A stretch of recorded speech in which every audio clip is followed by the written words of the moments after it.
इस तरीके से जनरेशन आफ्टर जनरेशन लाइफ की कंटिन्यूटी है। ठीक है, ये लाइफ की कंटिन्यूटी है कि जनरेशन आफ्टर जनरेशन कोई भी स्पीसीज की कंटिन्यूटी है। जैसे क्लासिफिकेशन वाले चैप्टर में आपको बताया था स्पीसीज क्या होती है। एक पॉपुलेशन होती है जो इंटरब्रीडिंग होती है। ठीक है, एक वीडियो मैंने आपको बना के दिखाई है स्पीसीज के बारे में। अगर आपको नहीं कन्फर्म है तो आप उसको रेफर करिए, देखिए प्लेलिस्ट में है।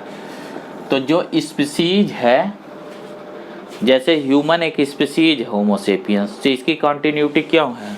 क्योंकि ये रिप्रोड्यूस करते हैं, फर्दर रिप्रोड्यूस करते हैं, फर्दर रिप्रोड्यूस करते हैं, और हर रिप्रोडक्शन में हेरिडिटी, अभी जो बताया, इनहेरिटेंस और वेरिएशन जाता है, तो इनकी स्पीसीज की कंटिन्यूटी बनी हुई है। ठीक है, लेकिन अगर कोई क्वेश्चन पूछे कि ये पहला वाला कहाँ से आया, पहला ह्यूमन कैसे बना, या पहली सेल कैसे बनी, पहली बार कोई सेल कैसे आई, तो इसका जो आंसर है ये है एवोल्यूशंस में। ठीक है, जेनेटिक्स सिर्फ कंटिन्यूटी की बात करती है। ठीक है, रिप्रोडक्शन भी कंटिन्यूटी की बात करता है, लेकिन एवोल्यूशन हमें जवाब देता है कि पहली बार लाइफ कैसे क्रिएट हुई, कैसे उसकी ओरिजिन हुई, और कैसे इस फॉर्म में हुई। ठीक है, तो इन सब का जवाब जो है हमें एवोल्यूशन में मिलता है। इसीलिए इन दोनों टॉपिक को हम इंटर रिलेटेड मानते हैं। देखो अब यहाँ पे है क्या, एक चीज़ और आपको समझाऊं। देखिए, एक ट्रेडिशनल वे होता है पढ़ाने का, उसमें जो है जस्ट आपको थ्योरी व्यूरी अब तक शुरू कर दिए होते, लेकिन अब जो आपका क्वेश्चन के पैटर्न है ना, वो ऐसे नहीं आ रहे हैं कि आप एकदम ट्रेडिशनल वे में पढ़ के क्वेश्चन सॉल्व कर लें। तो अब ज़रूरी होता है जो मैं पैटर्न फॉलो कर रहा हूँ आपको अपनी स्टडी में फॉलो करना, ताकि आप चीज़ों को समझ पाएँ। देखिए एवोल्यूशन में क्या है कि एवोल्यूशन में हम पढ़ते हैं ओरिजिन ऑफ लाइफ। ठीक है, लाइफ का मतलब पहली बार सेल बनना है। क्यों? क्योंकि सेल से नीचे लाइफ नहीं है। जैसे सेल को क्या बोला था आपको, मेम्ब्रेन और साइटोप्लाज्म, तो लाइफ तो बेसिकली इस साइटोप्लाज्म में है। ठीक है, बट ये साइटोप्लाज्म हमेशा मेम्ब्रेन बाउंड होता है, नेकेड नहीं होता। तो ये नेकेड बाउंड साइटोप्लाज्म जो लाइफ को प्रेजेंट करता है, ये पहली बार अगर बन गया किसी प्रोसेस में तो लाइफ बन गई। अब जो लाइफ है आपने 5 किंगडम क्लासिफिकेशन में देखा, वो यूनिसेलुलर है, वो मल्टी सेलुलर है। ठीक है, तो मल्टी सेलुलर में जैसे आपने देखा फंजाई, प्लांटी, एनिमेलिया, और यूनिसेलुलर में प्रोकैरियोट, यूकैरियोट, इसमें प्रोटिस्टा, मोनेरा और प्रोटिस्टा। तो इतनी कॉम्प्लेक्सिटी है लाइफ की, इसी को हम डाइवर्सिटी बोलते थे ना। तो हमें ये बताना होता है एवोल्यूशन में कि ये डाइवर्सिटी कैसे बनी, ये जो डाइवर्सिटी है ये कैसे बनी, इसकी ओरिजिन कैसे हुई, ये एवोल्यूशन थ्योरी बताती है कि इनकी ओरिजिन कैसे हुई। डाइवर्सिटी में ये जो डिफरेंट टैक्सॉन है, इन टैक्सॉन में सबसे फंडामेंटल टैक्सॉन है स्पीसीज। तो इसीलिए हम बोलते हैं स्पीसीज कैसे क्रिएटेड हुई। जैसे मोनेरा में बहुत सारी बैक्टीरिया हैं, तो बैक्टीरिया की एक स्पीसीज है ई कोलाई।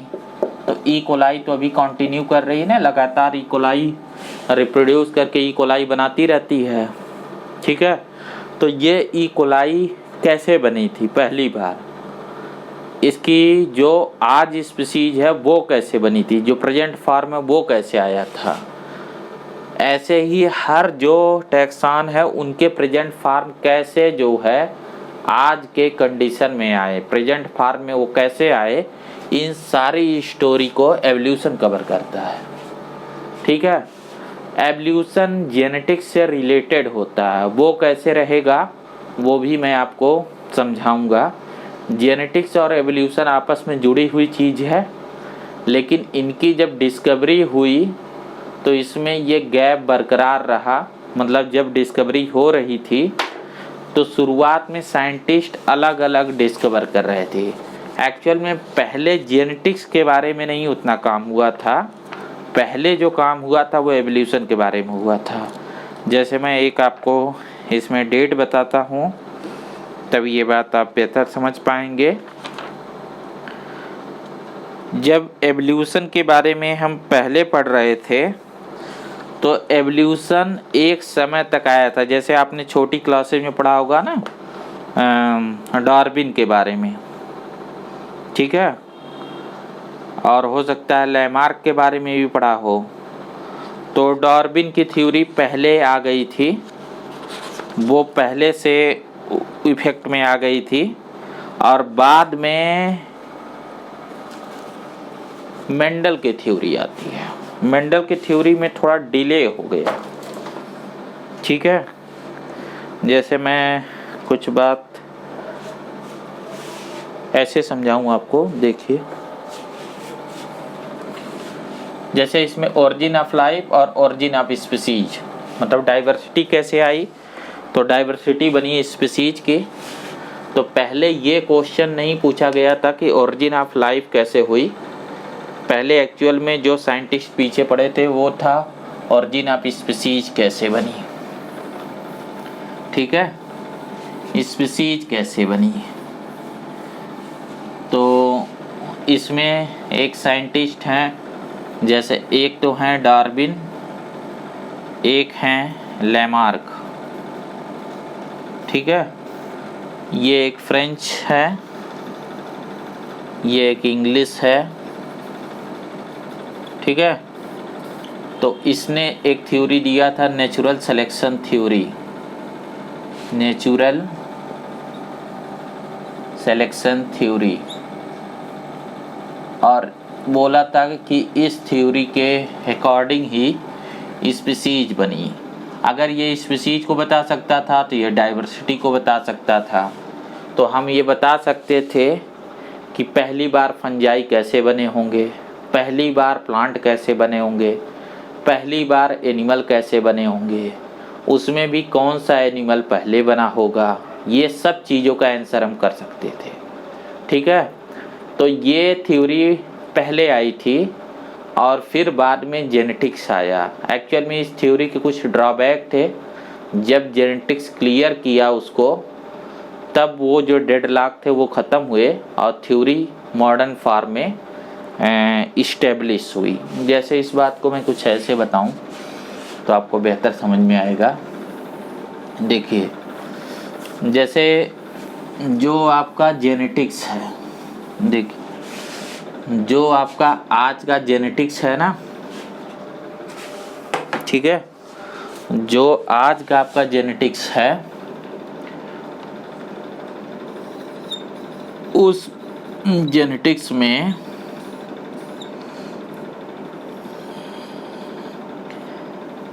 तीन जो है टाइमलाइन है जो जेनेटिक्स की डिस्कवरी हुई। इसमें एक बोलते हैं प्री मेंडेलियन जेनेटिक्स, एक मेंडल की जेनेटिक्स है, और एक है पोस्ट मेंडेलियन जेनेटिक्स। ठीक है, और जो एवोल्यूशन हुआ है, इस एवोल्यूशन में जो थ्योरी दी गई, इसमें एक जो तो लैमार्क ने थ्योरी दिया, एक जो है डार्विन की थ्योरी है, एक मॉडर्न सिंथेटिक थ्योरी है। ठीक है। तो एक्चुअल में अभी जो सिंथेटिक थ्योरी है ये लेटेस्ट है कि ओरिजिन ऑफ स्पीसीज कैसे हुई, स्पीसीज कैसे बनती है, ये इसका जवाब देता है। और ये लेटेस्ट है जो बताता है इनहेरिटेंस कैसे होता है और वेरिएशन कैसे होता है। एक्चुअल में सिंथेटिक थ्योरी इस इनहेरिटेंस और वेरिएशन के बेसिस पे और डार्विन का जो नेचुरल सिलेक्शन है इन दोनों को जोड़ के ही सिंथेटिक थ्योरी बनती है। मतलब देखिए, जो पोस्ट मेंडेलियन जो जेनेटिक्स है, जो आपका सिलेबस है, उसमें प्रिंसिपल ऑफ इनहेरिटेंस और वेरिएशन जो आज यूज किए जाते हैं और डार्विन का जो नेचुरल सिलेक्शन था, इन दोनों को जब जोड़ देंगे तो मॉडर्न एवोल्यूशन की सिंथेटिक थ्योरी बनती है, जिसको नियो डार्विनिज्म भी कुछ बुक में बोलते हैं। और उससे हम डिसाइड कर पाते हैं कि स्पीसीज कैसे क्रिएटेड हुई। ठीक है। तो ये जो है पूरा यूनिट का फ्रेमवर्क है जो डिफरेंट चीज़ें पढ़नी। अभी इस पर्टिकुलर चैप्टर में मैंने आपका कोई पर्टिकुलर टॉपिक नहीं ख़त्म किया है, लेकिन ये बहुत अपने आप में इम्पोर्टेंट लेक्चर है जो मैं अभी आपको बता रहा हूँ, क्योंकि इसकी बिना अंडरस्टैंडिंग के आप एक एवरेज लेवल तो समझ सकते हैं, लेकिन आपको कभी भी पूरा कंप्लीट समझ नहीं आएगी, जिससे आप बार बार कंफ्यूज रहेंगे।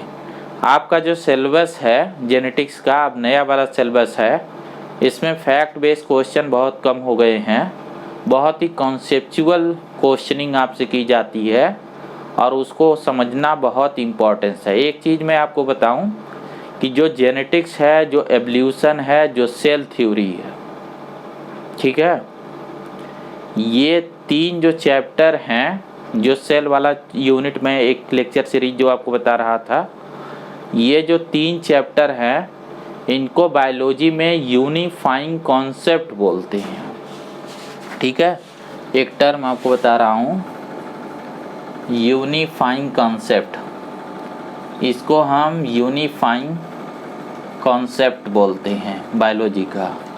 यूनिफाइंग कॉन्सेप्ट का मतलब ये है कि कोई भी जो लिविंग होगा, देखो बायोलॉजी की शुरुआत तब होती है जब कोई लिविंग होता है, तो कोई भी जो लिविंग होगा ना, उसमें सेल जरूर होगा। यानी बिना सेल थ्योरी के आप लिविंग को डिफाइन नहीं कर सकते, लिविंग के बारे में बात नहीं कर सकते हैं। और फिर उसमें जो है इनहेरिटेंस जरूर होगा, रिप्रोडक्शन जरूर होगा, जेनेटिक्स मैं कह लूँ कि उसमें ज़रूर इन्वॉल्व होगी, और एवोल्यूशन ज़रूर इन्वॉल्व होगा। बिल्कुल इसी तरीके से इकोलॉजी भी है। तो आपके जो बायोलॉजी है ना, उसमें कुछ यूनिफाइंग कॉन्सेप्ट हैं, जैसे एक सेल की थ्योरी है, ठीक है, एक जो है रिप्रोडक्शन की थ्योरी है, एक जो है जेनेटिक्स का थ्योरी है, एवोल्यूशन की थ्योरी है, और इकोलॉजी की थ्योरी है। तो बायोलॉजी में ये मेन जो हैं, इनको यूनिफाइंग कॉन्सेप्ट बोला जाता है। कोई भी लिविंग इनके बगैर नहीं होता है। बाकी थ्योरी इनकी सब थ्योरी हैं, जैसे फिजियोलॉजी वगैरह ना, वो सेल के अंदर ही आ जाती हैं और प्रोडक्ट ऑफ सेल है, लेवल ऑफ ऑर्गेनाइजेशन है, मॉर्फोलॉजी भी वहीं आ जाता है, क्लासिफिकेशन भी एवोल्यूशन के अंदर ही आ जाता है। मेन ये जो थ्योरी है ना, सेल, रिप्रोडक्शन, जेनेटिक्स, एवोल्यूशन और इकोलॉजी, इनको यूनिफाइंग करते हैं। जैसे कोई भी जिंदा चीज़ है, जैसे ह्यूमन को आप ले लो, मैं इस कॉन्सेप्ट को थोड़ा और समझाऊं। जैसे अगर आप ह्यूमन को ले लो, तो ह्यूमन जो है वो प्रोडक्ट है सेल का, वो सेल से ही बना है। ह्यूमन में रिप्रोडक्शन भी होता है, तभी ह्यूमन की पॉपुलेशन कंटिन्यू करती है, और जेनेटिक्स होती है, तो उस वजह से ह्यूमन क्या करता है, अपनी स्पीसीज को बनाए रखे हुए कंटिन्यूटी ऑफ स्पीसीज है। इसका एवोल्यूशन भी हुआ है, तभी तो ह्यूमन इस मॉडर्न फॉर्म में आज जो होमो सेपियंस है वो बना है, और इसका एक इकोलॉजिकल रोल होगा। ठीक है। हर एक लिविंग का एक इकोलॉजिकल रोल है। इकोलॉजी इसीलिए अल्टीमेट साइंस है जो बायोलॉजी को एक्सप्लेन करती है। तो जब आप बायोलॉजी को पढ़ रहे हो ना, तो इन चैप्टरों को बहुत ध्यान से पढ़ना है। इसमें बहुत ही कॉन्सेप्चुअल पोर्शन है। बाकी जो चैप्टर हैं वो जस्ट उसमें आप फैक्चुअली जा सकते हैं, लेकिन यहाँ आपकी इंसाइट होना चाहिए। यहाँ आपको देखा जाता है, जो मैं कॉग्निटिव वे में बोलता हूँ, लर्निंग वो ज़रूरी है। तो मैं इन चैप्टर के जो लेक्चर लूँगा उसमें आपको सिंपल फैक्ट बेस और सिंपल जो है डिक्टेट करके नहीं छोड़ूंगा। जैसे जनरली बायोलॉजी में क्या होता है, डायग्राम बनाया, उसे डिक्टेट कर दिया, कुछ चीज़ें आपको लिखा दिया और आप मान लेते हैं बायोलॉजी ख़त्म हो गई। ऐसी बात नहीं है। जब आप इस अंडरस्टैंडिंग में मेरे लेक्चर को फॉलो करेंगे तो एक टाइम आएगा कि आप इसे समझने लगेंगे। आपको रट्टा नहीं मारना पड़ेगा, आपको चीज़ों की बहुत अच्छी अंडरस्टैंडिंग होगी। यही मेन वजह है कि मैं चैप्टर को कुछ इस तरीके से स्टार्ट कर रहा हूँ। नहीं तब तक मैं भी मेंडल के टॉपिक पे पहुँच गया होता और आपको मेंडल के बारे में कुछ बता रहा होता, लेकिन मैं जानबूझ के उस ट्रैक पे नहीं गया, क्योंकि वो देखिए इस वीडियो लेक्चर को बनाने का मकसद क्या है कि कुछ यूनिक आपको मिले। कॉग्निटिव वे में हम लर्निंग करना चाह रहे हैं, तो आपको उस कॉग्निटिव अप्रोच से मैं चीज़ों को सिखाऊं। जनरल अप्रोच से बहुत सारा और ऑप्शन आपको अवेलेबल है, आप देख सकते हैं। तो अगर आप पेशेंस रखते हैं, अगर आप इंटरेस्टेड हैं, तो आप इसे कंटिन्यू करिए और आपको ये चीज़ें समझ में आएंगी। तो नेक्स्ट जो लेक्चर होगा उसमें हम इस टॉपिक को आगे कंटिन्यू करेंगे और इसमें से पहला वाला जो चैप्टर है प्रिंसिपल ऑफ इनहेरिटेंस, इसको समझाऊंगा। लेकिन ज़रूरत पड़ने पे आगे पीछे हम आएंगे जाएंगे, मतलब ज़रूरत पड़ने पे आपको एवोल्यूशन भी बताएंगे, जेनेटिक्स भी बताएंगे। पूरी अगर मैंने चैप्टर स्टार्ट कर दिया तो पूरी यूनिट को स्टार्ट कर दिया है, उसे अलग अलग करके हम नहीं पढ़ेंगे। जब जिसकी ज़रूरत पड़ेगी वो मैं आपको बताते चलूँगा। तो फिलहाल आज के लेक्चर में इतना रहने देते हैं इसको। फ्रेंड, मेरी रिक्वेस्ट है कि आप जो है इसे थोड़ा बहुत पेशेंस से सुनिएगा। इस लेक्चर को न समझ में आए तो एक बार और करिएगा, और जो बोर्ड पे मैंने नोट्स किया बस इन्हीं को आप नोट कर लीजिए, वही आपके नोट्स हैं। और टेक्स्ट बुक आप पढ़िए और कुछ आपको पढ़ने की ज़रूरत नहीं है। उन्हीं टेक्स्ट बुक से सारी चीज़ें आपको मैं निकाल के बताऊँगा। ठीक है फ्रेंड, तो आज के लेक्चर में फ़िलहाल इतना रहने देते हैं। नेक्स्ट लेक्चर में इसको कंटिन्यू करेंगे। Thank you.